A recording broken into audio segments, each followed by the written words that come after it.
આજે માગસર સુદ પાંચમ છે, શુક્રવાર છે, તારીખ 6/12/2024 વર્ષ છે.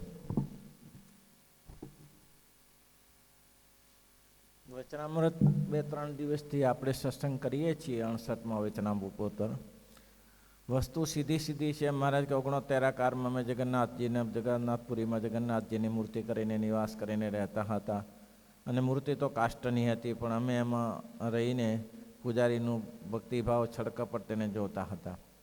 અને એવા જે સમાધિનિષ્ઠ પુરુષો છે તે પણ આ વસ્તુ કરી શકે છે. અને આ સુખદેવજીની વાત શ્રીમદ ભાગવતમાં લખેલી છે કે પણ વૃક્ષમાં રહીને બોલ્યા હતા. તો શ્રીજી મહારાજને કહેવું એમ છે કે અમે અમારી મૂર્તિઓ તમને આપી છે. મહારાજે સજાનંદ સ્વામી મૂર્તિ આપી, નરનારાયણની મૂર્તિ આપી, આ બધું છાપો છપાવીને મહારાજે મૂર્તિઓ આપી છે. તો મહારાજ કે અમારી પાસે રહો છો અને તમને મર્યાદા રહે છે.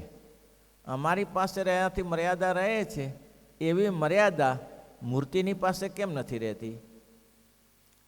કેમ? તો કે મહારાજે કેટલો શબ્દ આવ્યો, ત્યારે જેમ પ્રત્યક્ષ ભગવાન બિરાજતા હોય અને તેની મર્યાદા રાખે તેમ મૂર્તિની પણ રાખવી જોઈએ, કારણ કે એમાં પ્રત્યક્ષ જ છે ભગવાન. એને જમાડો પ્રત્યક્ષ રીતે, એ મૂર્તિની મર્યાદા રાખો, એની આરતી કરો, ભગવાનના વંદુના પદ બોલીને ભગવાનને રાજી કરો. આ બધું તમે કરી શકો છો. જેમ અહીંયા આવીને ભગવાનની પ્રત્યક્ષ ભગવાન બેઠા હોય અને એની આગળ બધું ગાનતાન ને બધું કરીએ છીએ, તેમ ભગવાનની પૂજાની મૂર્તિમાં ના થઈ શકે? મહારાજ કે થઈ શકે છે. એ મૂર્તિ કાષ્ટની 8 પ્રકારની શૈલીવા ધાતુજા મૂર્તિ શાલગ્રામ ભરતૈવ દ્રવ્ય યથા કૃષ્ણ જપ્યો અષ્ટાક્ષરમનું. એની પાસે જે રેતીની મૂર્તિ હોય, શૈલીવા ધાતુજા મૂર્તિ, ધાતુની મૂર્તિ હોય અથવા પાષાણની મૂર્તિ હોય, ગમે તે હોય, ગમે તે મૂર્તિ, માનસિક મૂર્તિ કેમ ના હોય? તો માનસીમાં ભગવાનના ઉપચારો થઈ શકે છે. તો એ બધું કરી શકાય છે. અને આગળ ઘણા વચનો આવી ગયા છે. સંપ્રદાયમાં તો એવું જ છે. પ્રેમાનંદ સ્વામી શ્રીજી મહારાજ સ્વધામ ગયા પછી તમારી ભાવના હોય તો અક્ષરવડીની પાછળ બેસતા અને એને ધ્યાન ન રહેતું, એને નિરાવણ દસ્તી થઈ ગયેલી, એટલે એને એવું ધ્યાન ન રહે કે મારે સ્વધામ ગયા છે. એટલે પ્રેમાનંદ સ્વામી ત્યાં આગળ દરરોજ જેમ બેસતા તેમ આવીને બેસે, અને જે પદ એનું નક્કી કરેલું હતું, પદ પ્રેમાનંદ સ્વામીને તો કેટલા 7000 પદ છે. એમાંથી એને આ પ્રિય પદ હતું, શોભા સાગર શ્યામ તમારી મૂર્તિ પ્યારી રે, શોભા સાગર શ્યામ તમારી મૂર્તિ પ્યારી રે, હે મૂર્તિ પ્યારી રે, નાખું મારા પ્રાણ વારી રે, મૂર્તિ પ્યારી રે, નાખું મારા, એ શોભા સાગર શ્યામ તમારી મૂર્તિ પ્યારી રે, શોભા સાગર શ્યામ તમારી મૂર્તિ પ્યારી રે. તો ભગવાન એની અંદર અક્ષરોમાંથી બહાર આવતા હતા. કોઈ આવીને એમ કહેતા કે સ્વામી કેમ હજી ભજન કરો છો? તો કે મહારાજ આવશે ને, મહારાજ આવશે દર્શન કરીને. મહારાજ તો સ્વધામ ગયા ત્યારે એને ખબર પડે, મહારાજ નહીં આવે. હા, તો આ મૂર્તિનો ભાવ રાખો ને, પ્રત્યક્ષ ભાવ રાખો ને, ભગવાન બિરાજે છે એમ કોઈ મહાપુરુષનો ભાવ રાખો છો, મહાપુરુષની મર્યાદા રાખો છો, તો આ મૂર્તિની મર્યાદા કેમ નથી રહેતી? મૂર્તિની મર્યાદા કેમ નથી રહેતી? રાખવી જરૂરી છે. તો જ્યાં જ્યાં ભગવાનને પ્રેમાનંદ શ્રીજી મહારાજ સ્વધામ ગયા પછી બ્રહ્માનંદ સ્વામી તો જુનાગઢ હતા, મહારાજની વિધિ પતિજી પછી એને બહુ વિયોગ થયો, અને વિયોગમાં ગોપીનાથની મંદિરની ગોપીનાથ ભગવાન આગળ આવીને ઊભા રહ્યા કઠોડા પાસે, અને ભગવાનને પ્રાર્થના કરી, પાતળીએ હર્યા પ્રાણ બેની મારા, પાતળીએ હર્યા પ્રાણ, પાતળીએ હર્યા પ્રાણ બેની મારા, પાતળીએ હર્યા પ્રાણ. તો મહારાજ તરત બારે આવ્યા, બ્રહ્માનંદ સ્વામી આવીને ભેટી પડ્યા. બ્રહ્માનંદ હું ક્યાંય ગયો નથી, હું અહીં જ છું.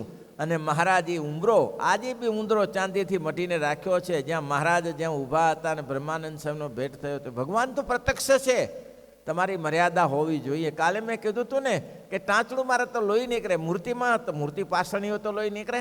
તો કે મહારાજ કે એમાં અખંડ મારો નિવાસ છે. આપ ધ્યાન રાખવાનું. એક સરસ વાત સંભળાવું. આવું બની શકે છે. શ્રીજી મહારાજ લીંબલી પધારેલા, સગ્રામનું ગામ છે ને લીંબલી, લીંબલી પધારેલા. લીંબલીમાં મુરજી શેઠનું ઘર. તે મુરજી શેઠના ઘરે રહ્યા મહારાજ.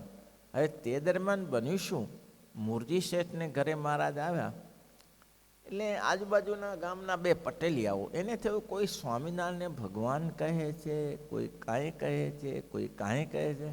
ચાલો આપણે દર્શન કરીએ, જોઈએ ખરે કેવા છે, આપણે તો મળ્યા નથી. એટલે એ બે પટેલિયા આવ્યા અને મહારાજની પાસે બેઠા હતા. મહારાજની પાસે બેઠા હતા એટલે મહારાજનો તો સ્વભાવ હતો એ શ્રીમદ ભાગવત રામાયણ ભગવદ્ ગીતાની વાતો કરવાની. અને નિશ્ચય શ્રીજી મહારાજનો એક મહારાજ કે કથા વગર ભગવાનને એક ક્ષણ મારતા ચાલતું નહીં. આવો તો શ્રીજી મહારાજનો સ્વભાવ હતો. એ મહારાજ એ બતાવે છે, અલ્યા તમે એક વાર શ્રીજી મહારાજે ચોમાસામાં 8 વાર ભાગવત વાંચ્યું. કેટલી વાર? 8 વાર. કેટલી શ્રદ્ધા હશે! એક વાર પૂરું થઈ ગયું, ચોમાસું પૂરું થઈ ગયું, ના 8 વાર વાંચ્યું. આ શું કરવા માટે? એટલે ભાઈ કથામાં તો શ્રદ્ધા રાખો. મરતી મરતી કાન હલાવે, દૂધનું બોંગળું ન ભરી આપે એમ કહેવાય છે. એ શું ભલીવાર લાવે? આ ભગવાનના ચરિત્ર, ભગવાનની કથા, એમાંથી નવરું મનને રહે. એટલે તો મહારાજ આગળ વચનામૃતમાં કયું ભગત હતું મહારાજ કે મૂર્તિરૂપી જાડામાં ગૂંથ્યું? 23-24 29ના વચમાં ભગવાનની મૂર્તિરૂપી જાડામાં મનને ગૂંથી દેવું.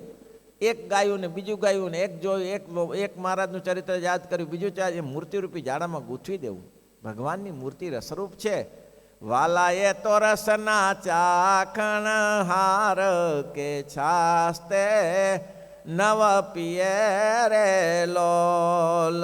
વાલાએ તો રસના ચાખણ હાર કે છાસ્તે. એ ભગવાનને વિશે આવો ભાવ રાખો, દિવ્ય ભાવ. એટલે મહારાજ એ બે ભક્તોની પાસે વાતોચીતો કરતા હતા. તે દરમિયાન અજરામૃત જૈન મુનિ ત્યાં આવેલા અને એને એમ થયું કે સ્વામિનારાયણ પાખંડ કરે છે, કોઈને ભગવાનપણું કહે છે, ભગવાન ભગવાન કહે છે, એનું આજે ભગવાનપણું બતાવી દેવું છે, ભગવાનપણું ખોલું કરવું છે, મારી પાસે લાવી દો.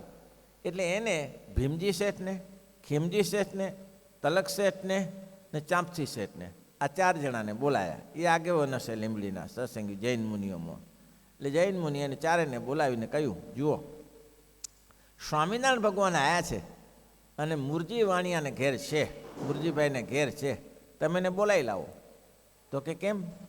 મારે એની સાથે ચર્ચા કરવી છે, શાસ્ત્રાર્થ કરવો છે, એનું ભગવાનપણું ખોલું કરવું છે. હવે આ શેઠિયા એને ગમ્યું કે આ વાત કરવા જેવી છે અને તમારા સિવાય એવો કોઈ વિદ્વાન નથી કે એનું પોલ ખોલું કરી શકે.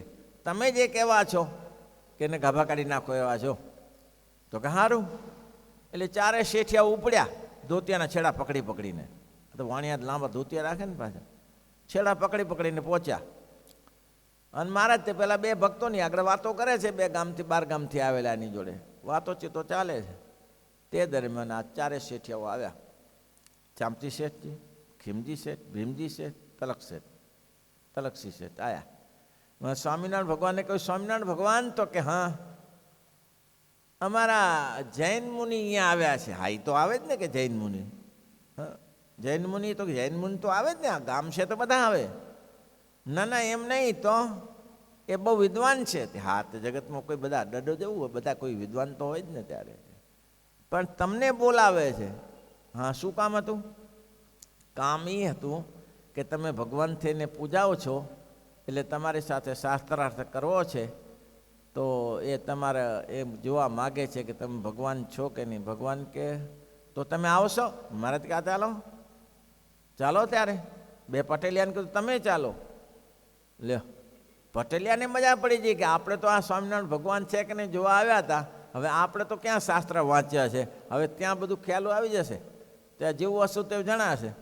એટલે એ 2 જણાએ સાથે ગયા અને 4 શેઠિયાઓ અને 2 પટેલિયા અને આ મહારાજ જ્યાં ત્યાં.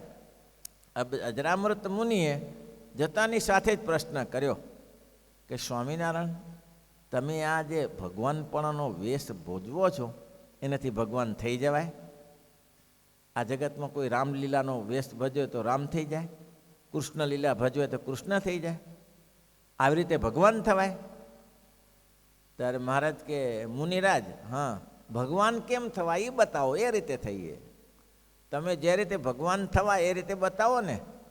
ભગવાન જે હોય ને, સ્વામિનારાયણ સાંભળી લો, ભગવાન જે હોય ને એ અંતરની વાત જાણી જાય, એકબીજાના અંતરની.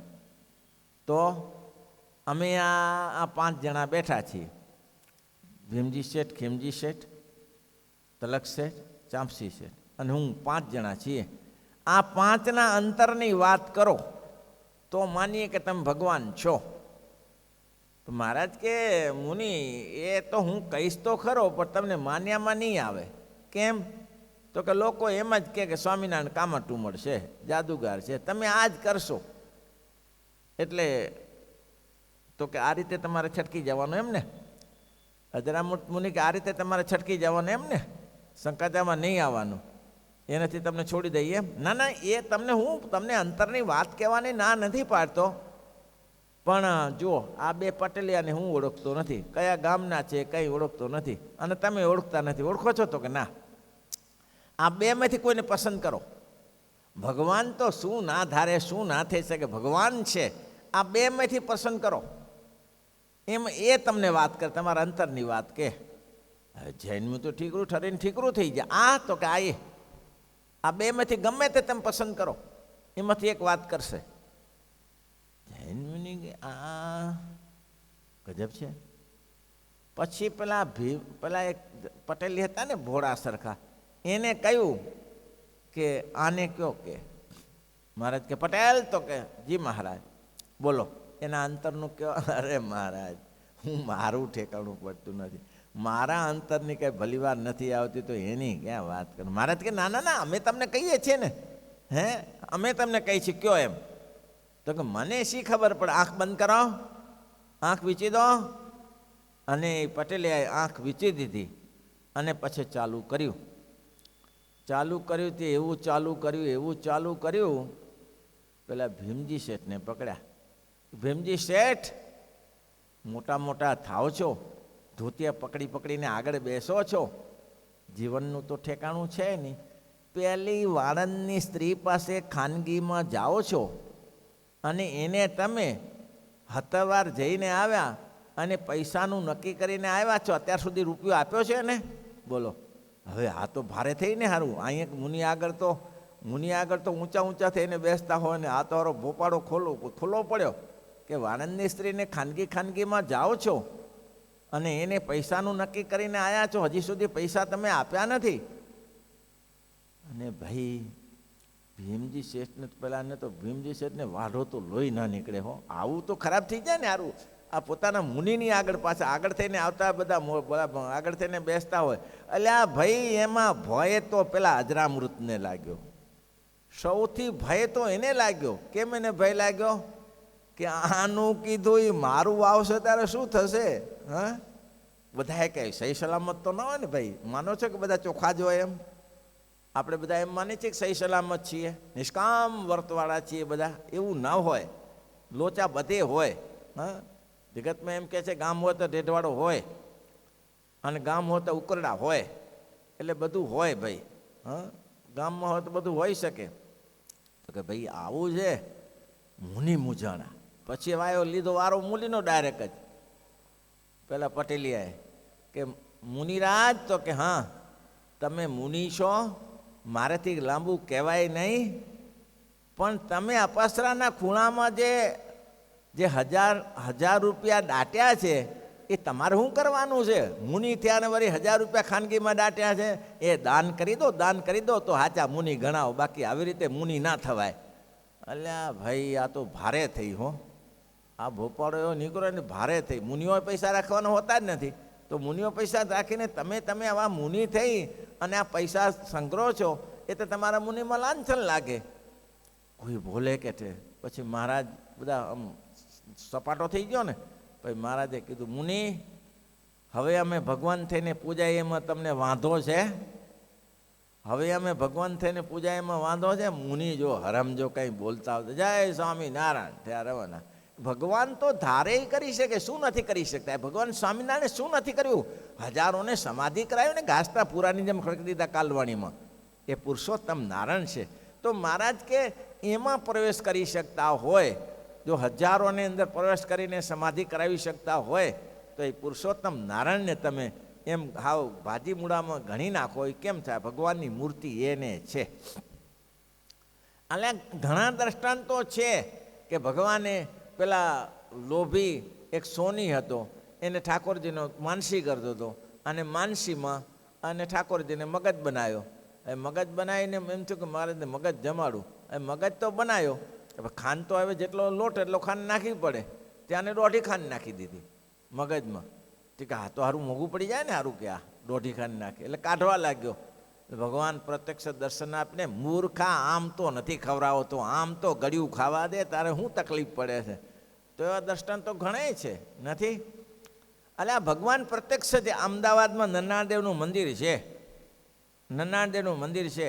એક બહુ વાત તો એની પ્રાણલાલજીની નિષ્કુળાનંદ સ્વામી લખી છે, પણ પ્રાણલાલજીને એક સંકલ્પ થયો કે હું ભગવાનનો ભક્ત છું. વૈષ્ણવ હતા, પણ હું ભગવાનનો ભક્ત છું, પણ ભગવાન જો સાચા હોય તો મારી પાસે દરરોજ ફૂલનો હાર બનાવે છે, અને પોતે જાતે બનાવે, અને દરેક મંદિરમાં જાય, અને નક્કી કર્યું કે જે ભગવાન માગે તેની પાસે ઉપાસના કરું, તેની સેવા કરું. જે મારી પાસેથી ફૂલનો હાર માગી લે, આખા ગામમાં ફર્યો, કોણ ફૂલનો હાર આપે ભાઈ? માગે કોણ? આ નરનાળદેવના મંદિરના ઉંબરા પાસે ઉભા રહીને ભગવાનને કે પ્રભુ, હું પ્રેમથી તમારા માટે હાર લાવ્યો છું, તો મારો હાર સ્વીકાર કરો. ત્યારે નરનાળદેવ કે મૂર્ખા, લાવ્યો છો તો નજીક લાય નહીં એક, ને લાય હાર હું પહેરી દઉં. ને મહારાજ એની પાસેથી હાર લઈને પહેર્યો, અને તરત જ પ્રાણલાલ એમ ભગવાનને ઢળી પડ્યો કે મહારાજ, આજથી તમે મારા ઈષ્ટદેવ ને હું તમારો સેવક, આ જિંદગીમાં પ્રતિજ્ઞાપૂર્વક તમને ક્યારે નહીં છોડું. તો ભગવાન તો મૂર્તિમાં પ્રત્યક્ષ છે. અને મહારાજ કે જેમ પ્રત્યક્ષની મર્યાદા રાખે છે, તે મૂર્તિની મર્યાદા રાખો ને. મૂર્તિ આગળ ગપ્પા મારો, ગમે તે બોલો, તો ભગવાન ક્યાંથી રાજી થાય? કયો? આ જરૂરી છે. શ્રીપતિમ શ્રીધરમ